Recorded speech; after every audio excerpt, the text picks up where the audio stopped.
So let's talk about what it means to be an adult.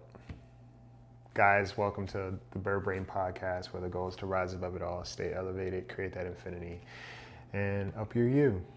I'm your host, Isaiah, and we're just moving, y'all. We're life I think, is this, I wrote an article about relationships. And, when I listen to the world, relationships is usually at the forefront of everybody's topic. Relationships, being successful, work, money, relationships, what's the meaning to life, money, success, relationships.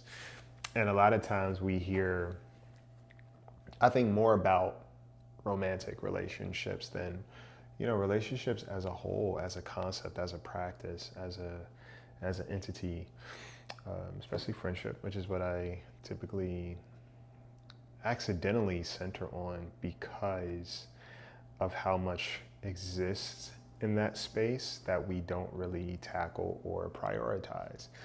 But there's a lot of telling information in our friendships. You could tell a lot about a person by how they treat their friends. You could tell a lot about their value system. You can tell a lot about how they invest. You can tell a lot about their priorities. You can tell a lot about their emotional maturity, character development, all those things. But I think more than anything, I've learned what consideration actually means. I feel like buzzwords nowadays is being an adult, being grown, being busy. And I think what really has started to reveal someone's level of, relational hygiene, but also emotional IQ or just maturity as an adult and not just somebody who got older, is how they consider other people. Now, granted, there are people who consider, how does this relationship benefit me, right? Because we hear the thing of, you are a reflection of the 5 people you hang around. So a lot of times you'll recognize that there are certain people who want to be around successful people to glean off of them. What can I get from this person in order for me to be a more attractive or desirable person? Versus, hey, do these relationships reflect my character and how I show up in the world? Character development being a big thing. And there's a difference between investing in relationships and your relationships being incentives, right? Very incentivized practices. And, most people may not readily admit that. They may not even realize that's how they navigate. But we know what we're doing, right? We know who we are choosing and why and when. It's not just this thing that we're oblivious to. As people, I think we want to feel good. Naturally, we are always seeking out some kind of euphoria. We are always looking to feel good about ourselves. We are looking to feel good about the choices and decisions that we make. And we are also looking to feel good and justified when we are not making the best choices, when we are not treating people in the best way either. So typically, we do not want to be challenged. And I think consideration is a good litmus test in terms of somebody's ability to be challenged outside of their convenience, right? How do you consider other people? And something that's uncomfortable for a lot of people to hear, especially if they consider themselves like an empath, or I'm a caretaker, or martyrdom being a part of their practice, is that's not really consideration for other people, right? Because the obvious is selfish people, right? They're inconsiderate. Like, we can say that somebody who's self-centered, somebody who only does things in ways that they want to do, or have things when it works for them, they're blatantly inconsiderate. It's obvious, like you clock it. But when we are only loving people in ways that we want to be loved, it's not really consideration, right? And when we are not showing up for people in ways that we don't necessarily need to be shown up for, because it's not how we operate, That's also not consideration, right? That's why low maintenance is a funny thing. A lot of times people talk about, I love low maintenance relationships, and the subtext of what they're saying in low maintenance means that I love people that I don't have to maintain, but I love those same people because they're willing to maintain this relationship for me, or they're willing to meet my needs when it works for me, right? If there's a contingency in how I function when it comes to other people versus how I function when it comes to other people taking care of me. And I think, one of the things I've understood is that a lot of times we are not looking for relationships as much as we say we are. We're looking for reward systems, breathing reward systems. And this is why I think low maintenance is such a throwaway and also very strategic in terms of how we say it, because we can tell somebody that we prefer low maintenance, but it's like, what does that actually mean when you break it down? We all need to be maintained, right? But is low maintenance an argument that somebody's needs not being on your timetable makes them now high maintenance, makes them needy, makes them demanding, or a breach of your autonomy or your independence or your boundaries? Because we all have the same needs and everybody wants to feel like they matter. So when do other people in our lives matter to us, right? And that's what being in a relationship with other people means, especially in a healthy way, right? That's why I say, people pleasing, martyrdom, over functioning, treating people how you want to be treated is not necessarily the golden rule anymore, because sometimes you may be dismissing what somebody actually needs. And treating people how you want to be treated goes both ways. The person that's like, well, I don't need somebody to call me, or I don't need somebody to wish me a happy birthday. Okay, that's you. But what about the people you're in a relationship with who desire that, right? Is that something that feels like too much of a burden for you to participate in? And if so, then what is the point of the relationship that you have with that person? Because at the end of the day, we stay in connection for one reason or another. And then we have to be a little bit more honest about, well, is this relationship incentivized, right? I get to shame this person out of their needs when it comes to me, but they also show up for me in such a way when I need it. And how do we make that work, right? Sometimes what people call boundaries is emotionally controlling a relationship, being emotionally manipulative, being very strategic, right? I make my needs sound reasonable and realistic, and I make yours sound unreasonable and also impossible to meet. And it's the same need, right, being considered, but it's just at an inconvenient time, right? Our ability to be present when we want something is not our willingness to be present when we have to now show up. And this is why I think relationships as a whole is such an intricate dance in terms of just like, how do we move with each other, right? Because somebody may get frustrated that, hey, I'm such a giver, I show up for everybody and no one ever shows up for me. And it's like, well, what are you doing that for? And a lot of times they will say, well, yeah, I never had anybody show up for me, so I'm making sure I do it for everybody else. Okay, that's noble in a way, but are you recognizing that you may be creating a deficit for yourself, where people may not appreciate how you show up? And to continue to force that in the hopes that it changes them, or you win them over, or that they love you in ways that other people may have failed you, right? It's strategic. It's also self-centered, because now you are requiring other people to do for you what you're doing for them in a quid pro quo way. Now, this isn't to say that sometimes you will exist in relationships and somebody seems to never have a need, right? And that's BS, because they receive from you. They're not rejecting certain things that you offer up, right? Their lives are in somewhat improving, okay? But they say they don't have a need. It's like, no, they probably do. They just are too fearful to ask for it. That's one thing. But to constantly love people in the ways that you wish you were loved is dismissing how a person may need to be cared for. Sometimes not caring for people in the ways that you want to be cared for is healthy, Why? Because it prevents you from being taken for granted, taken advantage of, feeling small, insecure, and imbalances in a relationship, right? Sometimes we have to allow people to experience their consequences, right? And also allow ourselves to own up to our own consequences, right? It's not always about a good or bad, who's better. And then you got to ask yourself if you are caring about people and creating a ledger of how you're caring for them. And that's the thing too. Sometimes people can manipulate that situation. Well, I didn't ask you to do all these things. It's like, no, but you probably didn't refuse them either. And there's a difference between keeping score, right? I've noticed that some people, they posture as being kind.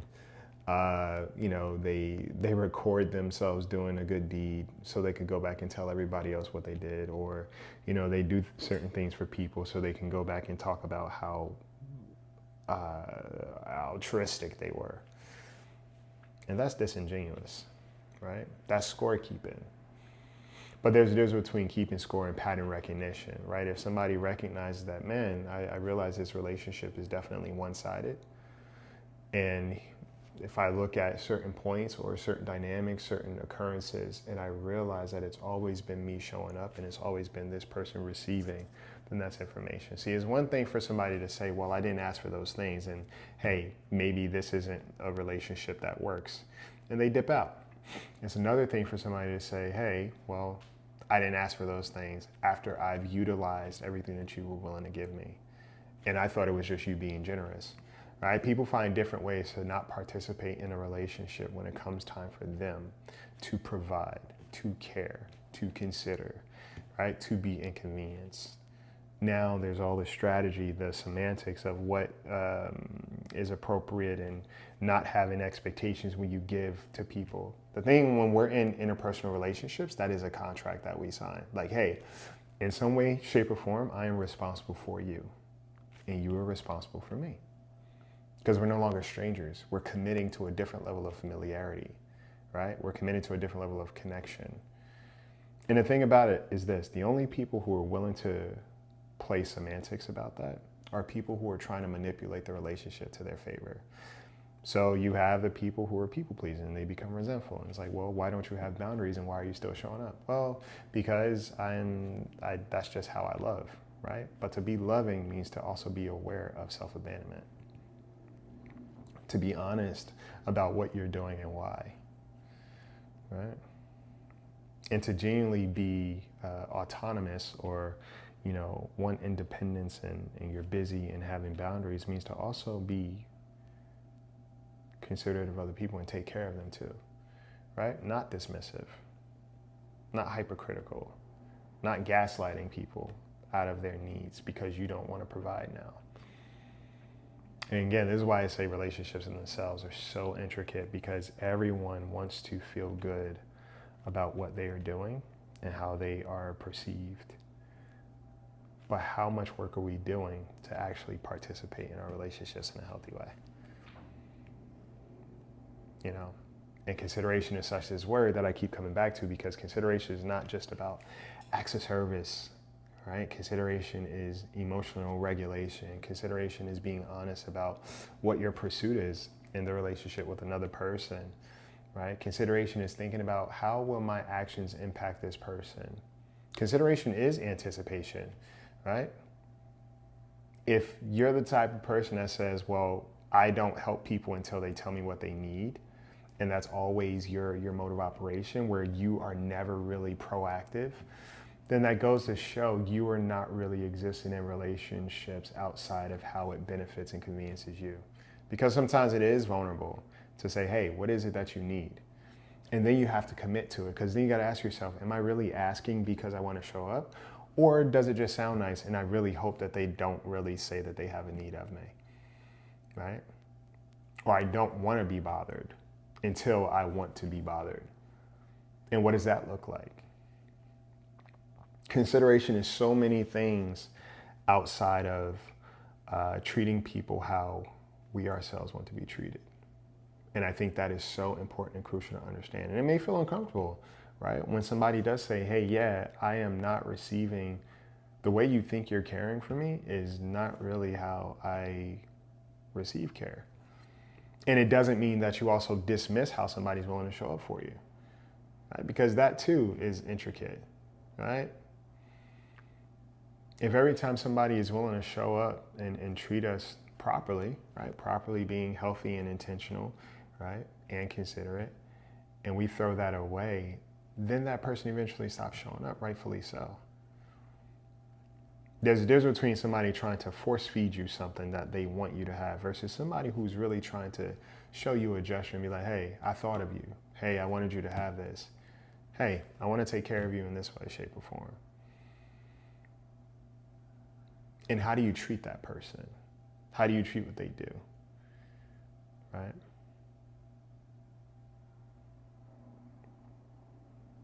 There's so many layers to how we show up.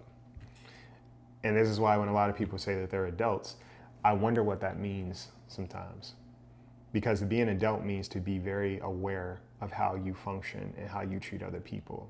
And a lot of times we don't have the emotional dexterity or relational muscles to really properly handle other people with the care that they deserve, right?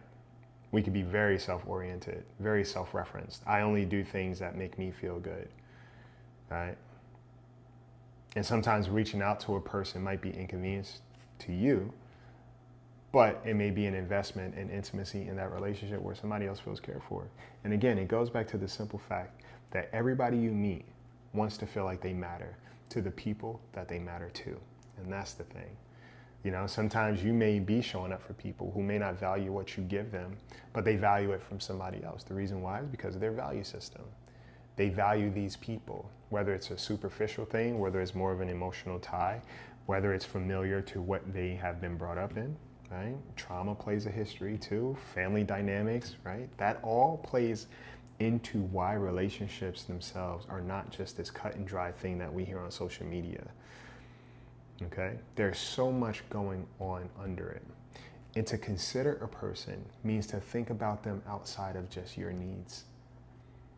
So wherever you exist in your relationship dynamic, if you are a very self-centered person, well, it becomes very evident that you are inconsiderate. But on the other side of that, if you're the person that's always wanting to give to people and love them in the ways that you wish you were loved, you got to understand that consideration is not just what you are willing to do and what you want to give people because you didn't have it. Consideration is making sure that that other person is a participant in the relationship too. Because otherwise, we are just in relationships with ourselves and we have an audience, right? We have seat fillers. We have players in our narrative. And that's not kind. To be in a relationship means that the other person and you are both being responsible for each other in the healthiest way possible. And sometimes you get to consider, oh, maybe this relationship doesn't work because we are not willing to compromise that much. Right? Our value systems are so vastly different that it just doesn't work. That's understandable too.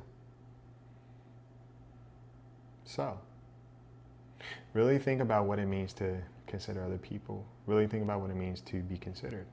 Because it also means speaking up. Hey, this is how I like to be cared for. This is how I don't like to be cared for. These are things, you know what, I can start to acclimate because I'm not used to being cared for like this, but I do realize the discomfort that I'm feeling is not because these things are bad, it's just different. And that's growth, right? Sometimes we are so eager to use what we know versus grow past it because we say we want these new and fulfilling relationships, but we're still using old archaic ways of interacting with each other. You know, too often everybody wants to sustain their autonomy and their independence, but we still want these deep, rich connections. Well, if you're not participating, you are going to get what you're putting out. And again, participation does not mean over-functioning because you're going to get what you were putting out. All right? So it's just really something to think about in terms of the intricacies of what it means to consider other people, because sometimes it's not just doing for people what you would want done for you. It's doing what's necessary. It's doing what's right. And if you're a self-centered person and people only seem to operate on your terms, then you got to understand no one's obligated to a relationship with you, especially if the only reason why they are there is to serve you. That's not kind. That's not care. That's also not connection. It's convenience. So think about it. What does it mean to consider other people? What does it mean to be considered? And how far are you willing to go past what you know to learn something different about yourself and others? Take care of yourselves. Take care of each other. Take flight.